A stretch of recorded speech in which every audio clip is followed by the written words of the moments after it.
Vamos a hablar ahora de ese editorial, lo mencionábamos anteriormente, del Washington Post sobre el presunto fracaso de la política de Obama hacia Cuba.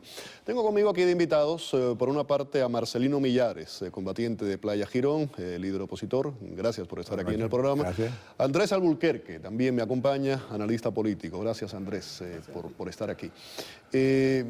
Yo sé que tú lo apoyas, estás a favor de esto, pero un año y medio después, si vamos a poner en una balanza positivo o negativo, ¿ha sido un fracaso esta política? ¿Ha sido algo positivo o realmente no ha ido a ninguna parte?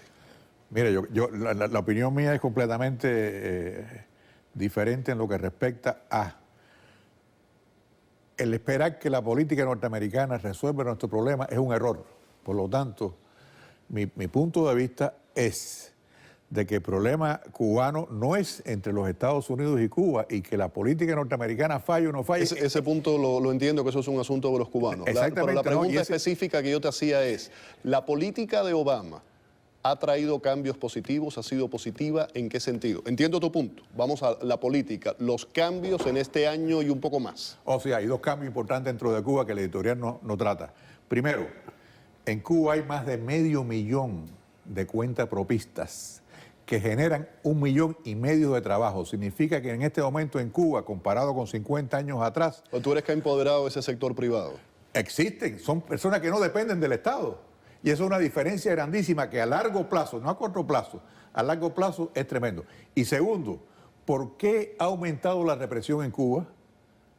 La represión en Cuba ha aumentado porque la oposición precisamente se da cuenta, está oliendo la debilidad del gobierno. El gobierno cubano es el que ha hecho la concesión más grande que ha hecho en toda su historia, que es cambiar su sistema económico. Y ese sistema económico que ha cambiado precisamente va a crear... Pero no lo ha cambiado rotundamente, ha dado ciertos pasos. Yo no he dicho rotundamente, pero óyeme, el que haya 1,5 millones de personas que no dependan del Estado económicamente, eso es un cambio tremendo, pero ese cambio tremendo no se ve inmediatamente y no se puede ver inmediatamente. ¿Por qué? Porque la represión en Cuba es muy grande. Te pregunto, y ahora voy contigo, ¿por qué Washington no condicionó los cambios a un mejoramiento de los derechos humanos? Lo tenía todo en sus manos. Esto se va a hacer, pero esto a cambio. Doy y me das.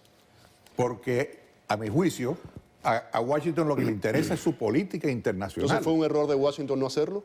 No, Washington ha ganado lo que quería que ganar y era eliminarse el problema internacional de que hay una... Lo que estás diciendo que la dignidad del pueblo cubano a fin de cuentas no le interesa ni a Washington Claro ni a que no, pero ese es el punto.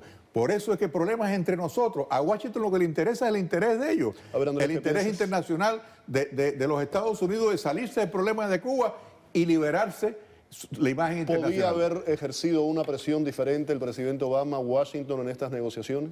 No, seguramente. Sobre todo con la crisis venezolana, no hay dinero, Cuba tenía que negociar. Obama tiene un full de ases y Raúl tiene 2 cartas que es un 2 y un 3. Yo no sé jugar mucho póker, pero pienso que eso sea muy mal. Yo sé que full de ases es muy bueno. Pero el que está sudando es Obama, no Raúl. Yo nunca he visto una rendición, y yo estoy de acuerdo que es una rendición, lo estoy de acuerdo filosóficamente, pero nunca he visto una rendición donde el rendido dice a qué hora, con qué ropa se va a poner y qué bandera va a llevar en el momento y qué música hay que ponerle para rendirse. Por un lado es esto. Por el otro lado... Washington, Sí. para ir al grano, ¿Washington ha dado concesiones unilaterales sin nada a cambio o muy poco a cambio? Seguramente, pero te quiero decir una cosa.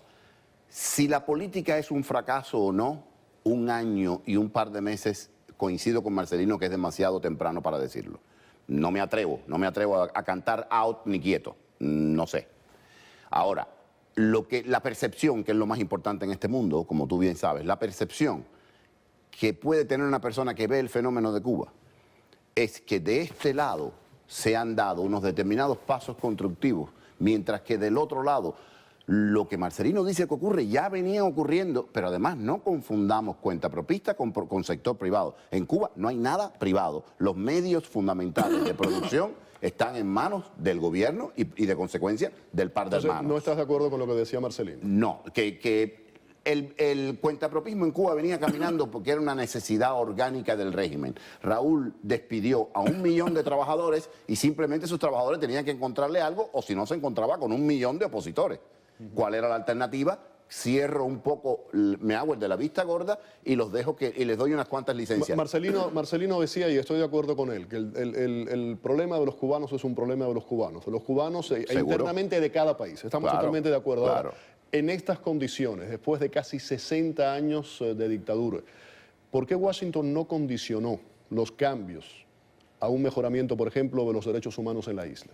Había pasos que se podían dar e insisto, La Habana estaba obligada a negociar, a ceder, por un problema económico. Que esto es lo que les importa, ¿eh? Sí, pero aquí hay dos cosas. Esto no es un acto de buena voluntad, sino una necesidad económica. No, sí, claro, pero aquí hay dos cosas. Una cosa es, el establishment americano decidió que por problemas geopolíticos, para garantizar una estabilidad, le convenía dirimir su problema con Cuba. Y es una cosa que geopolíticamente yo comprendo, me guste o no me guste. Después el presidente tiene un pequeño margen en el que le da el cariz que él estime conveniente. Y el cariz del presidente Obama es mucho más a favor del lado de allá que del lado de acá. Es decir, él en algunos casos ve que América es el problema y no que los Castro son el problema. Eso que tratan de vender, de que todos esos cambios son para eventualmente la política de puertas abiertas, haya cambios en la isla, que estos cambios económicos van a llevar posiblemente a cambios políticos, todo eso es... Mira, el régimen... Todo eso son muebles de palacio. Mira, tarde o temprano el régimen va a desaparecer porque la historia no está de su Entonces, parte. el titular, de nuevo, que es porque quiero ir concreto en esto. El editorial de Washington Post, fracasa política de Obama hacia Cuba. ¿Tú estás de acuerdo, sí o no? ¿Está correcto? No, no está correcto porque se necesita un poco más de tiempo. Hoy, si hay que evaluarlo en este parcial, si está una persona corriendo 400 metros y le tomamos los tiempos parciales, está muy mal para que clasifique. Va muy mal como tiempo. Marcelino, ¿compartes eso? Y porque el objetivo... Fíjate, pero en esos 400 metros que está hablando él, ¿está marcando mal? ¿El tiempo no está bien? ¿Están atrasados? Estoy de acuerdo. Ya. Estoy de acuerdo, pero fíjate, el gran error del editorial está en que en realidad no es el objetivo de la política del presidente Obama resolver el problema cubano.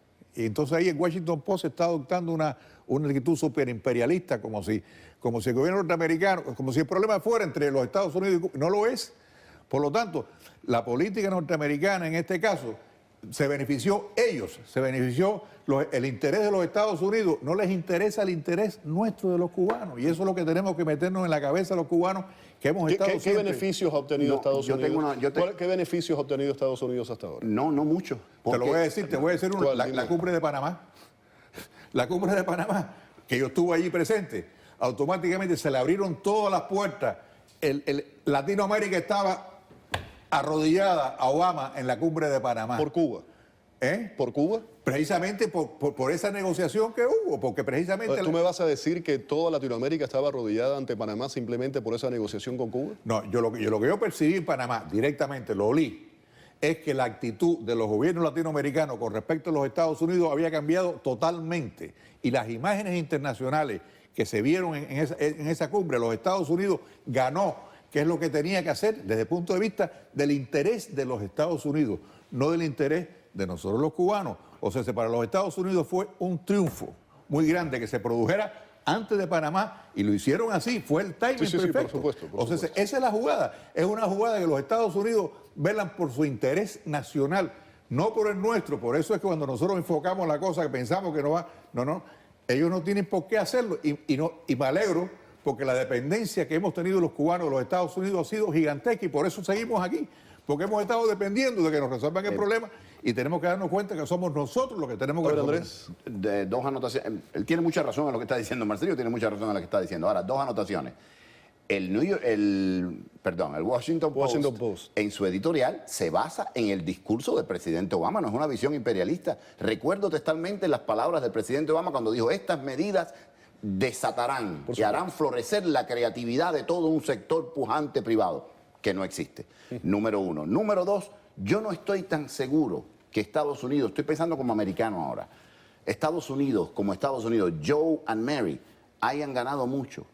Porque antes de las medidas del 17D del 2014, teníamos un equilibrio precario, unas relaciones de odio-amor, pero una cierta estabilidad, llámale la paz de los sepulcros, donde aparte de las 20.000 visas, entraba este goteo por la frontera y por los aeropuertos. Después del 17D, la única cosa que el verdadero poder americano quería, que era garantizar que en Cuba hubiera estabilidad y conjurar la amenaza de una crisis migratoria. Se perdió. Lo único que teníamos lo perdimos después del 17-10. Ahora tenemos... Bueno, que la crisis migratoria, no sé si consiguieron el objetivo o no, porque mira lo que está ocurriendo. No, exacto. Tenemos 40 millones de cubanos que antes quizás decían, vamos a florear un poquito más por aquí, y ahora, ante el temor de que la ley de ajuste cubano, que sea un temor infundado o no, es irrelevante. Te repito, lo que importa es la percepción. Ante el temor de que la ley de ajuste cubano sea derogada, quitada o enmendada, ahora tenemos 40 millones que antes no habían pensado venir, por lo menos venir ahora, que están intentando venir. Si tú te dedicas... No sé si estás diciendo 40 millones, pero son 40.000. 40.000, perdón. 40 millones es el número que por Dios. 40.000. Pero, y además, Cuba no tiene 40 millones, si no serían 40 millones. No, por eso, ¿no? A lo mejor lo podías decir en sentido figurado. Sí, no, son 40.000. Pero el problema es el siguiente, que ahora tenemos 40.000 que antes a lo mejor se hubieran demorado un poquito más en querer venir. Sí, pero fíjate el hecho, no, más allá de la retórica que el presidente dijo, que el periódico dijo. Teníamos una cierta estabilidad. Fuimos a por más estabilidad, a garantizar el perpetuarse de esa estabilidad. Perdimos la estabilidad. Tenemos una crisis migratoria y tarde o temprano 40.000 personas más vendrán en su enorme mayoría a este condado.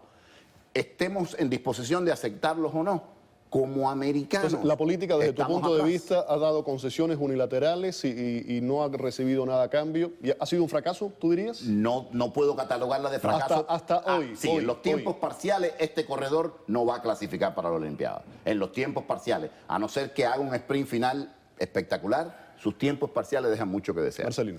No, yo creo que hay un ángulo que no hemos tocado todavía, que yo quisiera profundizarlo un poco más, y es qué daño le ha hecho al sistema cubano, al gobierno cubano, el contradecirse. Porque yo creo que la gran concesión que ha habido aquí ha sido que el gobierno cubano ha dado un paso que Fidel Castro nunca quiso dar, que es el paso de restablecer las relaciones con los Estados Unidos y decirle al pueblo cubano, óyeme, estos que son los malos ya no son tan malos. Y el sistema económico que tenemos nosotros no sirve y por eso tenemos que cambiarlo. Yo creo que a largo plazo, en este momento, el daño que ya se ha hecho al gobierno cubano no tiene marcha atrás, porque han caído en una contradicción. Pero todos los días la vemos en las imágenes. esta contradicción, Marcelino, no viene desde las finales de la década de los 70, cuando comenzaron los viajes de la comunidad, cuando se comenzó a recibir a los exiliados que regresaban. Eso provoca el Mariel y de ahí hasta el día de hoy. ¿Y qué ha ocurrido? No, pero yo estoy hablando de la contradicción del cambio de sistema económico, básicamente. Cuba no ha cambiado el sistema económico. Ellos están cambiando. No ha cambiado el sistema económico y además... ellos están cambiando. El sistema económico en este momento está cambiando en vista de que ya no el 100% de la población depende económicamente. ¿Está cambiando o quieren vender que está cambiando? No. Está cambiando, aunque ellos no lo quieren, ellos no lo querían. No les queda más remedio porque el sistema no funciona, el sistema económico no funciona y no les queda más remedio que hacer ajustes al sistema. Y esos ajustes implican cambios. Y esos cambios son una contradicción. Y esa contradicción políticamente tiene un costo interno. Ese costo político, esa contradicción, ¿no llevan desde los últimos 30 y tantos años contradiciéndose el tema de las divisas, el tema de la dolarización, con muchísimos otros temas? Mira, y no ha pasado nada. Te pido seas breve porque tengo que ir a la pausa. Sí, el problema de esto, el otro día lo dijo un académico en un evento que participé. Nosotros cometemos el error de juzgar al régimen por nuestros valores y nuestro modo de razonar. Ellos tienen un modo de razonar totalmente diferente y les interesan cosas y valores totalmente distintos a los nuestros. Ellos, mientras el poder esté en sus manos, van a hacer algunas pequeñas concesiones. Se van a seguir aferrando por no las cambia, uñas al poder. Lo que no podemos descartar es el imponderable o lo que pueda ocurrir. Vamos a la pausa. Regresamos acá con nuestros invitados. Quédese con nosotros.